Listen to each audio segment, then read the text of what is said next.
साधक तीन बातें आरंभ से देखे कि हमारे जीवन में आ रही हैं कि नहीं। पहली बात, भगवान पर पूर्ण श्रद्धा विश्वास। अनंत ब्रह्मांडों के स्वामी है, काल भी उनके अधीन है। डरना क्यों भाई? किस बात का डर लगना है? अगर डर है, भय है, तो अभी श्रद्धा विश्वास स्वामी में नहीं।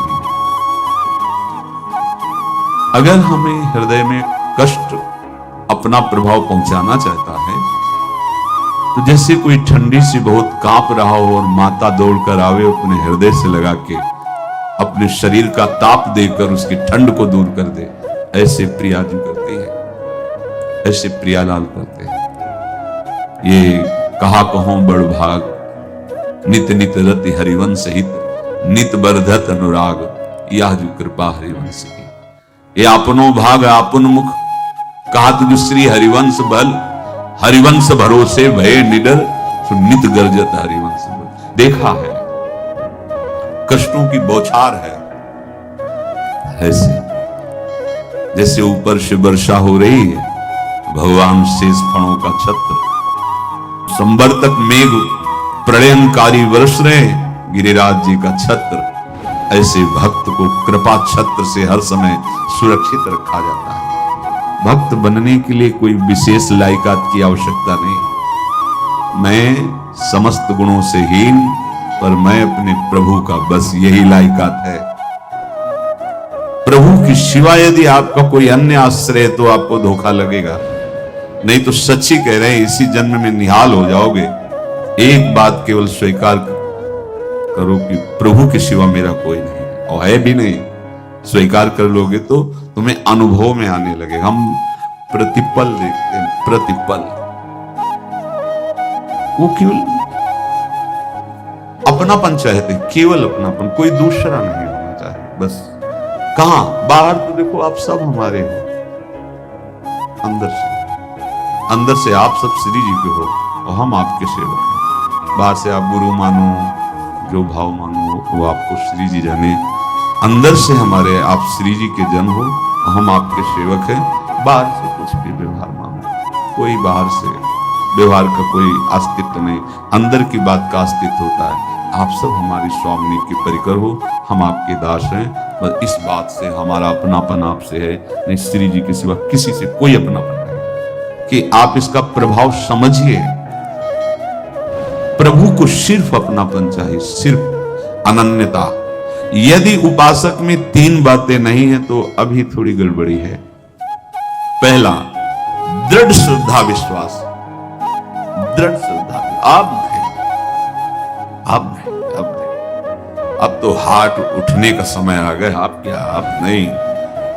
अब गाहक मत फंसाओ, बाजार बंद करो, हाथ उठा लो, चलो अपने घर चलो, समय आ गया, घर चलने का समय है। नहीं तो कलयुग अपनी बाजार ऐसी फैला देगा कि भूल जाओगे कि घर भी जाना है। दूसरी बात, जो गुरु ने भजन दिया उसमें तत्परता, सच्ची मानिए।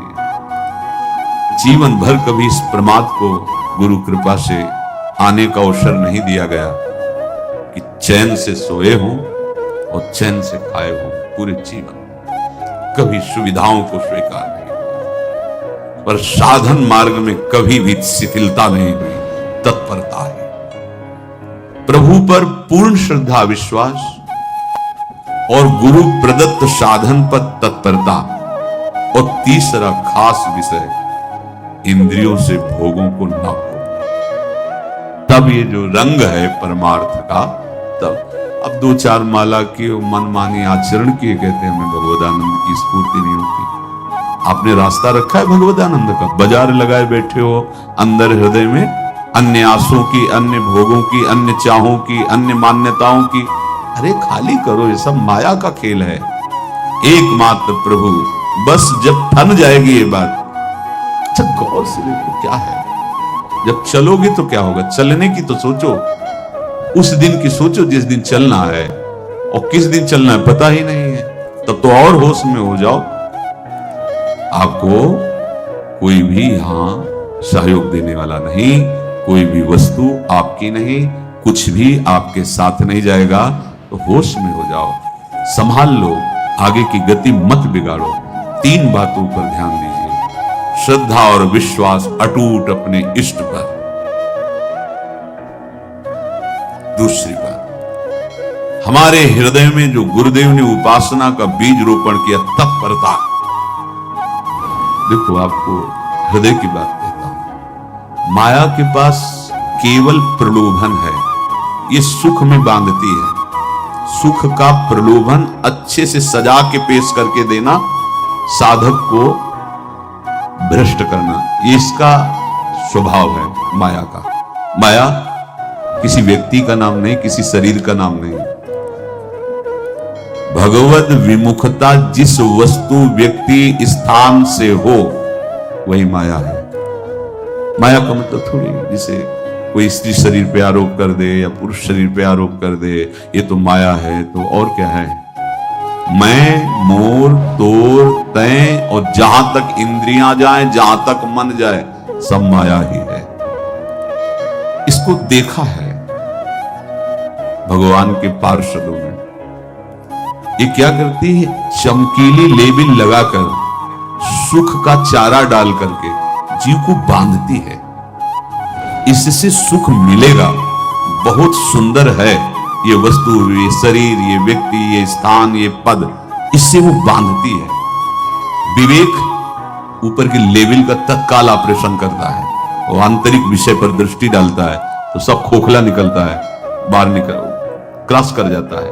वो विवेक मोह भ्रम भागा, तब सब विषय विलास विरागा। अज्ञानी उसी आकर्षण सुख में बंध जाता है, और सुख तो था नहीं, बंधन इतनी जोर का हो गया, अब मुक्त हो सकता नहीं, तो उसके हृदय में लगता है इसके बिना जी नहीं सकते, इस नशा के बिना, वस्तु के बिना, व्यक्ति के बिना। और एक सूक्ष्म बात, वो जब आपको सुख देगी तो आपको स्वतंत्रता का आभास कराएगी, और जब आप उसको छू लेंगे तो आपको परतंत्र बना देगी, भयभीत कर देगी। तो आप डाउन होकर के अपने अस्तित्व को मिटाकर पूरा जीवन बर्बाद कर देंगे। इन शब्दों को लिख लो, अपने हृदय में लिख लो। माया सुख में बांधती है नहीं उसके पास सुख। जिसे तुम सुख समझते हो वो सुख नहीं, बिल्कुल सुख नहीं, वो सुख की छाया है, तुम्हें समझ पड़ती नहीं, ये गिरधर की माया है। उस सुख का बंधन, आप देखो कुछ भी क्रिया करते हो माया जनित, तो प्रलोभन होता है सुख मिलेगा, और जिस समय सुख मिलने के लिए आप लालायित हुए, उस समय सुख भोगने की स्वतंत्रता आपको दे देगी। लो, आप समझ रहे हैं स्वतंत्र स्वामी होकर सुख भोग रहे हैं? नहीं, अब भोग लिए ना, अब गुलामी उसकी सहो। अब तुम्हें वैराग्य हो रहा कि मैं नहीं भोगूंगा, तो उसकी दृष्टि बदलेगी। समझ रहे हो? अब आप अपने आप को पूरे शरणागत कर दिए, हर तरह से तुम्हें बांध करके भगवत विमुख करके नष्ट कर देगी। ये बात अच्छे से समझ लो, अच्छे से। इस सुख का प्रलोभन देकर बांधती सुख है नहीं, क्योंकि आप उपासक हो। जब सुख में उतरोगे तो कितने दिन फिर आपको घृणा होगी कि अरे धिक्कार हमारे जीवन, फिर लौटने का चांस नहीं रहेगा। ध्यान से सुन लो, लौटने का चांस नहीं देगी माया। तुम्हारी ऐसी आंतरिक कमजोरी हो जाएगी, ऐसी वृत्तियां कमजोर हो जाएंगी कि तुम उस माया के इशारे पर नाचोगे, उसके विपरीत तुम बोलने की भी ताकत नहीं रख सकते। मान लीजिए, विषय चुगा जिन चुगे, कचुक चुगत सुख होए, फिर जो फांसी ऐसी लगे, तेसम दुख न को। ये अनुभवी महापुरुष रसिक शेखर श्री ध्रुवदास जी महाराज कह रहे हैं। तो तीसरी बात का संयतेंद्रिय, दृढ़ श्रद्धा विश्वास भगवान पर, गुरु प्रदत्त प्रबल साधना में तत्परता, और इंद्रियों की गुलामी कभी स्वीकार न करना। जीवन में ध्यान रखा जाए, केवल प्राण पोषण शरीर के निर्वाह के लिए जो निरपेक्ष भाव से मिले उसे स्वीकार करो, अन्यथा ये प्रलोभन सुख का देकर माया तुम्हें बांध लेगी और फिर तुम्हें अधीन कर लेगी। कितने ऐसे मार्ग में उत्साहित होकर चलते हैं, पर गुरु कृपा पात्र ना होने के कारण, चतुर खिलाड़ी ना होने के कारण वो प्रलोभन में फंस जाते हो। फंस गए तो फिर मछली का कांटा जानते हो, ऐसे अब वो चाहे जितना हिले डुले वो कांटा नहीं निकल सकता। अब तो उसको मरना ही पड़ेगा। ये जन्म बर्बाद ना हो, आप सबसे प्रार्थना है। बहुत ही अपने घर की जैसी बात होती है। इसका कार्य है माया का सुख में बांधना, सुख के प्रलोभन से, और आपको सुख भोगने के लिए स्वतंत्रता देना। आप उस स्वतंत्रता से सुख भोगे कि न जाने कितने जन्मों की परतंत्रता तुमने स्वीकार कर ली। अगर इस रहस्य को जान जाओगे तो डरोगे। ये डरे डर हरिवंश ही। श्वास जैसे मनुष्य स्वाभाविक लेता है, खाते पीते सोते चलते उठते बैठते बात करते हंसते, सब अवस्थाओं में आप श्वास नहीं लेते, स्वाभाविक आ जा रही है। ऐसे ही श्वास प्रश्वास अपने आराध्य देव के स्मरण का अभ्यास बना लो। अभ्यास योग युक्त चेतसा नान्यगामिना। और जैसे तनिक भी श्वास रुकी तो घबराहट, बेचैनी, परेशानी आ जाती है, ऐसे ही श्वास प्रश्वास यदि नाम से खाली जाने लगे तो घबराहट, परेशानी, जलन पैदा होनी चाहिए। तब आप उपासक माने जाएंगे। क्या ऐसा हो रहा है?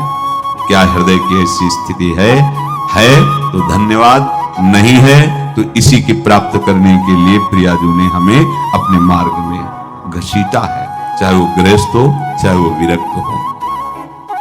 यदि श्वास प्रश्वास में नाम न हुआ तो तुम्हें घबराहट होनी चाहिए। भूरी सखी जी कहते हैं कि मेरे जी में बड़ी घबराहट होती है, ऐसे जी घबरात। भूरी सखी जी कह रहे हैं श्वास नाम दो बिलक चलत है, इनको भेद नमो को भावे। मुझे बहुत घबराहट पैदा हो रही। प्रिया जी से कह रहे हैं कि श्वास प्रश्वास में नाम का क्रम नहीं बन पा रहा, टूट रहा है, मुझे ऐसा अच्छा नहीं लग रहा। आप कृपा करो प्रियाजू, श्वास ही नाम, नाम ही श्वासा, नाम श्वास को भेद मिटावे। प्रियाजू ऐसी कृपा कर दो, श्वास प्रश्वास आपका नाम चलता रहे। ये बात प्रवचन ना मान करके जीवन मान लीजिए। जैसे हमारी श्वास प्रश्वास उठते बैठते चलते फिरते खाते पीते स्वाभाविक चलती है, हम ऐसा अभ्यास नाम का करें कि ऐसे चले। जैसे हमारी श्वास प्रश्वास रुकने लगे तो घबराहट, बेचैनी, प्राण व्याकुल हो जाते हैं, ऐसे ही श्वास प्रश्वास में यदि नाम रुकने लगे तो तद स्मरणेन परम व्याकुलतित, घबराहट पैदा हो जाना चाहिए। नहीं होती तो अभी बहुत दूर नगरी, होती है तो अब निहाल हो गए हो, तुम चिंता मत करो। आगे का जो दिव्यात्मक स्वरूप है वो आना प्रारंभ हो जाएगा। रोम रोम रग रग बोले तब कुछ स्वाद नाम को पावे। यही सारा वैभव प्रकाशित हो जाता है। जहां तक हो सके किसी भी अनर्थ के हटाने का तुम प्रयास और चिंता मत करो। बहुत अनुभव की बात है। जैसे तुम कहीं फंस गए, गलती हो गई तुमसे, माया ने फंसा लिया, अब निर्भय हो जाओ। तुम्हारा अपमान होगा, तुम्हारी निंदा होगी, कुछ नहीं